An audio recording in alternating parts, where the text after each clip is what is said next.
ثبوت آپ صلی اللہ علیہ وسلم کے ختم نبوت کا اج کل بھی بلکہ پہلے تو ہوں کچھ زیادہ کچھ دن تو دن جی لوگ پڑھے زیادہ آ رہے ہیں اس طرح فتنے بھی زیادہ آ رہے ہیں۔ ایک مستقل فتنہ یہ بھی ہے کہ آپ صلی اللہ علیہ وسلم دے خاتم النبیین ہون دے اتنے جڑا نا یہ اتنے کئی لوگ بھٹکان کی کوشش کرتے ہیں جڑے آپ صلی اللہ علیہ وسلم ختم نبوت کو نہیں منتے وہ سادہ مسلمانوں بھڑکاندے نے اور اس اسلام کی کوشش کرتے ہیں انہوں بھڑکان کی کوشش کرتے ہیں اور وہ ایمان تو ہٹان کی کوشش کرتے ہیں کہ یہاں کے سینے جو قرآن نکل جائے دین نکل جائے اللہ کے نبی کا ایمان یقین نکل جائے تو اگر ایمان ختم ہو گیا تو پھر بندے کی رہ گیا جس طرح اللہ کی ذات کو مننا ضروری ہے اللہ کی ذات کو معبود مننا اللہ کی ذات کو مننا اور اس ضروری ہے اسی طرح اللہ دے پیارے حبیب نبی پاک صلی اللہ علیہ وسلم کو مننا اس شرط نال کہ آپ خاتم النبیین بھی نہیں ایک ہے اللہ کے نبی صلی اللہ علیہ وسلم اللہ کے سچے رسول ہیں جو صرف کلمے الفاظ ہیں لا الہ الا اللہ ایک جز یہ ہے کہ نہیں کوئی معبود صرف اللہ کے سوائے اللہ کے کوئی معبود نہیں مگر صرف اللہ ہے بس دوسرا جز محمد الرسول اللہ کہ اللہ کے رسول ہے محمد صلی اللہ علیہ وسلم محمد جو کیا ہیں اللہ کے رسول ہیں اللہ کی ذات وہ ہمارے معبود ہیں اللہ اور محمد صلی اللہ علیہ وسلم اللہ کے سچے رسول ہے بس یہ کلمے کا مفہوم تو یہی ہے لیکن اس کا جو صحیح مفہوم اللہ کے نبی صلی اللہ علیہ وسلم کے ساتھ ایمان کو جو باقی رکھنے والی چیز ہے وہ خاتم النبیین ماننا بھی ضروری ہے یہ ہمیشہ یاد رکھنا چاہیے صرف نبی صلی اللہ علیہ وسلم کو باقی رسولوں کو نبی اور رسول کہہ سکتے تھے وہ بھی رسول بھی مخصوص تھے نبی سارے تھے رسول سارے نہیں تھے جن پہ کتابیں آئی ہیں وہ رسول بھی ہیں لیکن آپ صلی اللہ علیہ وسلم رسول بھی ہیں نبی بھی ہیں پیغمبر ہیں سارا کچھ ہے لیکن خاتم النبیین بھی ہیں یعنی سارے نبیوں کے آنے کے اندر سب سے آخر آئے ہیں لیکن اب آپ کے بعد کوئی نبی نہیں آئے گا یہ ضروری ہے جو یہ مذہبی لوگ ہیں انہوں نے اپنا جھوٹا قادیانی کو نبی ماننا یہ کیوں بنایا ہے جب سادہ لوگ یہ سمجھتے ہیں کہ نبی تو آتے ہی رہتے ہیں نبی تو آتے ہی رہتے ہیں 1,24,000 آئے ہیں تو یہ بھی تو آ سکتے ہیں یہ کیوں نہیں آ سکتے اس کے بعد کیوں نہیں آ سکتے ہمارے پاس دلیل کیا ہے کہ اللہ پاک نے فرمایا ما کان محمد ابا احد من رجالکم ولکن رسول اللہ یہ جو رسول اللہ ہیں یہ خاتم النبیین ہیں ولکن رسول اللہ و خاتم النبیین یہاں اللہ پاک نے کیوں بیان فرمایا یہ تو 1400 سال پہلے قرآن اترا تھا اللہ نے اس وقت ہی مہر لگا دی کہ آپ کے بعد کوئی رسول نہیں آئے گا وہ آئے گا تو جھوٹا اور دجال کانا خبیث کمینہ تو آ سکتا ہے جہنمی تو دعویٰ کر سکتا ہے لیکن نبی نہیں آئے گا کوئی اس لیے ان کا جو جس کو یہ پیروکار ہیں قادیانی احمد تو کہنا نہیں چاہیے اس کو غلام قادیانی جو ہے مرزا قادیانی کانا بھی تھا وہ تو صحیح بھی ہو جیسا بھی ہو خوبصورت بھی ہو تب بھی آپ کے بعد کوئی نبی نہیں آ سکتا ٹھیک ہے تو یہ ماننا کہ اللہ کے نبی سچے رسول ہیں اور آپ کے بعد نبوت کا دروازہ بند ہے نبوت کا دروازہ بند ہے یہ اللہ کے آپ صلی اللہ علیہ وسلم فرما کم سے کم یہ ایک آیت یاد ہو گئی ہے 22 بارے کی آقا محمد نبا احد من رجالکم ولکن رسول اللہ وخاتم النبیین ٹھیک ہے وقال اللہ یہ ہے 22 پارے کی دوسرے رکوع کی آخری آیت یہ آیت یاد رہے کہ یہ آتا ہے یہ ساتھے لوگ بھی یاد کر سکتے ہیں 22 پارے میں بھی یہ فرمایا اللہ نے خود فرمایا کہ آپ جو نبی ہیں یہ نبیوں کے خاتم ہیں یعنی تمام نبیوں کو جیسے اندر داخل کر کے خود اللہ کے نبی دروازے پہ آ جاتے ہیں کہ بس میں اس کو اس کے بعد نہیں آنے دوں گا کسی کو اللہ کے نبی آخری نبی ہیں ٹھیک ہے اللہ اور پھر آپ صلی اللہ علیہ وسلم کی حدیث کے بارے میں کیا حدیث کی طرف سے ہمیں کیا ثبوت ہے فرمایا انا خاتم النبی جب اللہ پاک نے اعزاز دے دیا تو پھر اللہ کے نبی بھی برملا فرما رہے انا خاتم النبیین لا نبی بعدی میں آخری نبی ہوں میرے پاس کوئی نبی نہیں آ سکتا تو اب تک کئی دجال آ چکے کہ اللہ کے نبی نے فرمایا بھی ہے کہ جھوٹے تو آئیں گے جھوٹے لیکن میرے پاس نبی کوئی نہیں آئے گا اب آتے ہیں دعوے کیوں کرتے ہیں، وہ پوچھے کہ دعویٰ کیوں کرتے ہیں، اور میں کہ یہ جہنم کی، یہ قیامت کی نشانیاں ہیں جو اللہ کے نبی نے فرما دی ہیں کہ میرے بعد جھوٹے آئیں گے، یہ بھی اللہ کے نبی نے فرمایا ہے، ٹھیک ہے۔ اور تیسرا کیا ثبوت ہے آپ کے خاتم النبیین کا، یہ بھی وہ حفاظ ثبوت اور دلیل ہیں جو قرآن کریم جنہوں نے یاد کر لیا، یہ بھی ثبوت ہے کہ جیسے مولانا نے فرمایا کہ نبی تقریباً جتنے بھی آئے سب کو اللہ پاک نے معجزات دے کے بھیجا، معجزات دے کے بھیجا۔ اس نے یوسف اسلام کو خوبصورتی والا معجزہ، اتنے خوبصورت جو دیکھتا تھا دیکھ کے غش کھا کے گر جاتا، وہ برداشت نہیں کر سکتا۔ اور پھر دوسرے دم عیسیٰ علیہ السلام کا ایک معجزہ دیا، وہ کیا تھا، میت کو، مردے کو ہاتھ پھیرتے زندہ ہوئے تھے، زندہ ہوئے تھے اللہ کے حکم سے، ہوتے تو اللہ کے حکم سے تھے لیکن پیغمبر کے ہاتھ میں اللہ پاک نے یہ جانا۔ اور موسیٰ علیہ السلام کو کیا دیا، ید بیضا، جو ہاتھ بغل میں ڈالتے نکالتے تو چاند کی طرح چمکتا تھا۔ لیکن پیغمبر یہ اچھا، جیسے وہ پیغمبر کے ساتھ چونکہ منسلک تھے، نبی کے ساتھ ہی وہ معجزے جڑے ہوئے تھے، جیسے پیغمبر دنیا سے گئے معجزے بھی گئے۔ آپ صلی اللہ علیہ وسلم کا مخصوص، ویسے بھی تو اور معجزے بھی تھے، ہاتھوں کی انگلیوں سے پانی نکل آنا، ہاں جی، آپ صلی اللہ علیہ وسلم کے ہاتھ میں کنکریوں نے کلمہ پڑھنا، گو ہے یا اور جانور ہے، اس نے آپ کی نبوت کا اعلان کیا کلمہ پڑھ کے، سبحان اللہ، اس طرح کے اور بھی کئی ہیں۔ تو فرمایا کہ بکری کے ہاتھ پھیرا، بکری سوکھی کھڑی ہے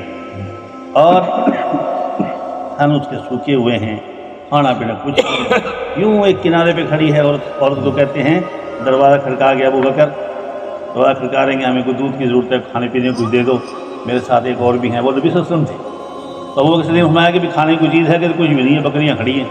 کہ دیکھ لو، وہ تو خشک تھیں، فرمایا کہ یہاں سے کوئی دودھ مل سکتا ہے، کہ دودھ کیا، ہمیں دودھ کیا، کچھ بھی نہیں، آپ دیکھ لو یہ کھڑی ہیں، کہتے چلو ٹھیک ہے اجازت دے دیں، دیکھ لیں شاید تھوڑا بہت نکل آئے۔ تو آپ صلی اللہ علیہ وسلم بھی تشریف لے آئے، جب اجازت ملی مائی صاحبہ سے، وہ مائی صاحبہ کون تھی وہ، جن کے گھر میں آئی، آپ صلی اللہ علیہ وسلم گھر میں آئے اندر، اس نے پردہ کر لیا مائی صاحبہ نے، تو آپ صلی اللہ علیہ وسلم آئے، بسم اللہ پڑھ کے بکری کے ہاتھ پھیرا تو تھن بھرا ہے دودھ سے، پھر ایک برتن، پھر دوسرا برتن، تیسرا برتن، ماشاءاللہ دودھ کے سارے برتن بھر گئے۔ یہی ان کے ایمان لانے کا ذریعہ بنا کہ وہ سب کے آپ صلی اللہ علیہ وسلم کی خدمت میں ایمان لے مسلمان ہو۔ یہ معجزے تھے آپ صلی اللہ علیہ وسلم۔ تو بڑا معجزہ فرماتے ہیں علماء کرام کہ بڑا معجزہ قرآن کریم ہے، قرآن کریم۔ باقی نبیوں کو کتابیں ملی، توریت، انجیل، زبور، آج ایک بھی ان کا حافظ نہیں ہے، جبکہ یہاں ایک نہیں کروڑوں اربوں خربوں حافظ ہیں ماشاءاللہ، چاہے بھول جاتے ہوں گے بعض میں، لیکن حافظ ہیں، حافظ ہیں، حافظ ہیں۔ یہ آپ کا معجزہ ہے کہ جو اللہ کے نبی 1400 سال پہلے اللہ پاک نے جو معجزہ عطا فرمایا تھا وہ آج بھی باقی ہے۔ یہ آپ کا معجزہ باقی ہونا یہ بھی ثبوت ہے آپ کے خاتم النبیین ہونے، کیوں کہ اور نبی بھی نہیں آئے گا، معجزہ بھی نہیں آئے گا۔ جب معجزے اور آنے ہوتے، نبی آنے ہوتے تو اللہ قرآن کو ختم کرتا، قرآن کو ختم کرتا۔ جیسے پہلی کتابوں کے لیے آتا ہے کہ ان کی کتابوں میں کوئی ایسی آیت نہیں آئی، ہم نے یوں ہی سنا ہے علماء سے، فرمایا کہ پہلی کتابوں میں کوئی ایسی آیت نہیں آئی جس کے بارے میں اللہ نے فرمایا ہو کہ میں زبور کی حفاظت کروں گا، میں انجیل کی حفاظت کروں گا، جی میں توریت کی حفاظت کروں گا۔ لیکن نمبر جب آیا قرآن کا، فرمایا انا نحن نزلنا الذکر وانا لہ لحافظون، ہم اس کی حفاظت کریں گے، ہم اس کی حفاظت کریں گے۔ اب کوئی ہے کوئی ایسا مائی کا لال اٹھے جو قرآن کا ایک حرف 1400 سال ہو گئے، حرف کیا، ایک زبر زیر اوپر سے نیچے کر کے ایک نقطہ ختم کر کے دکھا۔ یہ ثبوت ہے آپ صلی اللہ علیہ وسلم کا کہ نہ نبی اور آئے گا، نہ کسی معجزے کی ضرورت ہے۔ یہ معجزہ اسی انداز سے قرآن پاک کا جس کی حفاظت اللہ نے لی ہے قیامت تک رہے۔ اللہ پاک ہمیں عمل کی توفیق عطا فرمائے۔ آپ کے پاس یہ معجزہ ہے جو اتنا بڑا ماشاءاللہ اللہ پاک نے عطا فرمایا. خوش قسمت ہیں وہ حضرات جنہوں نے اللہ کے نبی صلی اللہ علیہ وسلم کی اس معجزے کو اٹھایا بھی ہوا ہے، حفاظت بھی کرتا. اتنا بڑا معجزہ اللہ پاک نے اپنے پیارے حبیب صلی اللہ علیہ وسلم، اس لیے فرمایا حسن یوسف دم عیسیٰ ید بیضا داری، حسن یوسف دم عیسیٰ ید بیضا داری، آنچ خوبا ہما دارن تو تنہا داری. جو سورے نبیوں کے جو معجزے تھے ان سے بڑھ کر اللہ کے نبی نے معجزے دے کے نوازا ہے. اللہ پاک ہمیں اس کی قدر کرنے کی توفیق عطا فرمائے. کم سے کم حافظ صاحبان کو یہ اس نعمت کی قدر کرنی چاہیے. اللہ کی نعمت ہے، اس کو بھلایا نہ جائے، اور جو جان بوجھ کے بھلاتا ہے پھر اس کی سزا کم سے کم تو یہ ہونی چاہیے نا کہ وَنَحْشُرُهُ يَوْمَ الْقِيَامَةِ أَعْمَىٰ، اس کو قیامت والے دن اللہ اندھا کر کے اٹھائے. وہ اس قابل ہے کہ نہیں ہے؟ اللہ پاک اللہ پاک ہمیں پناہ عطا فرمائے. اللہ اپنی پکڑ سے ہمیں بچائے، اللہ ہمیں پکڑ سے بچائے. اللہ پاک اللہ مہربانی فرمائے. اس کو روز مرہ اس کے ساتھ محبت کے ساتھ اس کی تلاوت، ذوق کے ساتھ تلاوت، اور پھر گھر کے اندر اس کی برکت ہی برکت. حافظ اپنی منزل یاد کرنے کے لیے پڑھتا ہے، لیکن برکتیں یہ ہیں کہ اس گھر کے اندر شیاطین نہیں آتے، جنات نہیں آتے، جی ایسے ویسے اثرات نہیں آتے، اسیب اور بیماریاں نہیں آتی، اور وہ لگا ہوا ہے صرف اپنی منزل کے لیے کہ میری تراویحیں صحیح ہو جائیں، میرا قرآن یاد رہے. لیکن برکتیں دیکھو کیسے قرآن کریم، ایک سورت کے اندر کتنی برکت. واقعہ پڑھ لو، اللہ کے نبی فرمایا جو شخص مغرب کے بعد سورہ واقعہ تلاوت کرتا ہے اس کے گھر میں رزق کی تنگی نہیں آتی. سورہ فتح عصر کے بعد پڑھے نا، سورہ نبا عصر کے بعد پڑھے، فجر کے بعد سورہ یاسین پڑھے، زور کے بعد سورہ فتح پڑھے. یاد ہے بتایا ہوئے تو بول رہا ہے، کون بول رہا ہے؟ عصر کے بعد سورہ نبا پڑھے، اور مغرب کے بعد سورہ واقعہ پڑھے، عشاء کے بعد سورہ ملک پڑھے. بعض علماء نے اور بھی لکھی ہیں سورہ الکام سجدہ ہے اور ہے، کم سے کم وہی پڑھ لے تو بہت بہتر ہے. تو صحیح سورہ ملک ضرور پڑھے. کتنے فائدے ہیں دنیا کے اندر بھی بہتریاں، اور آخرت میں یہ ہے کہ سورہ ملک کی تلاوت بھی روزانہ کرتا ہے. عشاء کے بعد بہت ہوگا قیامت والا، تب حشر تو بعد میں ہے، قبر کے اندر ہی یہ اس کی حفاظت کر لے مصیبتوں سے، بیماریوں سے. اور یہ سخت قسم کے جانور ہیں، زہریلے جانوروں سے اللہ حفاظت فرمائیں گے. اللہ اس قرآن کی برکت، ایک سورت کی برکت ہے میرے بھائی. اور جس کے سینے میں قرآن ہو، قرآن پاک ہو، اس کی حفاظت ہی حفاظت اللہ قدر کرنے کی توفیق. چہرہ بھی اللہ کے نبی جیسا ہو، اور صلی اللہ علیہ وسلم، اور لباس بھی اللہ کے نبی صلی اللہ علیہ وسلم جیسا ہو. ہم حافظ قرآن ہیں، ہمیں اللہ پتہ ہو، دوسروں کو لگے دور سے کہ یہ حافظ قرآن ہے. نمونہ نہ ہو، ڈیزائن نہ بنے، ڈیزائن نہ بنائے، داڑھی ہے یا اور ہے، سنت کے مطابق، سنت کے مطابق. خدا کی قسم فائدے ہی فائدے. خاص کر جن کی شادیاں ہو چکی ہوں ان کو فکر نہیں تھی بھائی، آپ دونوں فکر ہونا ہے دین کی دوائی انہوں نے دینی نہیں. یہ بڑی مصیبت ہے. ہاں جی، میں نے قسم دینی نہیں. میں کہتا ہوں جس کی داڑھی ہے اللہ اس کو خوبصورت دیتا. داڑھی والوں کی خوشبو بڑی رہتی ہے، بات کہنے والی نہیں ہے. اللہ کے نبی کی داڑھی میں قوت ہے. بس عقل مند کے لیے اشارہ کر. اللہ ہمیں اس کو سجانے کی توفیق عطا فرمائے. اللہ کی قسم، چاہے حافظ ہو چاہے غیر حافظ ہو، ہم یہ داڑھی ہے تو کہنے والے ہیں الہی تیرے محبوب کی شباہت لے کے آیا ہوں، الہی تیرے محبوب کی شباہت لے کے آیا ہوں. حقیقت اس کو تو کرتے، میں تو صورت لے کے آیا ہوں. اللہ مدد اب سب کا سنانا، عامر کا سننا، اللہ قبول. بسم اللہ الرحمن الرحیم.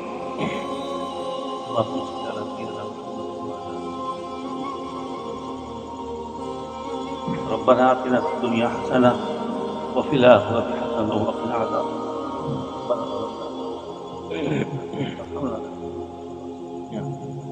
یا اللہ کریم ہمیں معاف فرما دے، ہمارے خطائیں معاف فرما. یا اللہ ہم سراپا گناہ گار ہیں، گناہوں میں ڈوبے ہوئے ہیں، ذلتوں میں ڈوبے ہوئے ہیں، سیاہ کار ہیں، سزاوار ہیں، تیری رحمتوں کے امیدوار ہیں.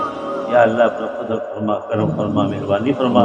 اللہ ہم سب کی خطائیں تو معاف فرما. اس قرآن کریم کی تقریب میں جہاں قرآن پاک تلاوت کیا گیا ہے تراویح کے اندر، اور حافظ عاطف نے یا اللہ سنایا ہے، یا اللہ کریم ان کا سنانا قبول فرما، سننا قبول فرما، گھر والوں کو یا اللہ تو قبول فرما لے، جہاں یہ سارے مل جل کے قرآن پاک کے سننے اور سنانے کا اہتمام کرتے ہیں، اللہ ان کے اس عمل کو قبول فرما، اور اس کی برکت سے ان کے تمام ان کے گھر والے، خالہ زاد، ماموں، والدہ ہیں، خالہ ہیں، ماموں ہیں،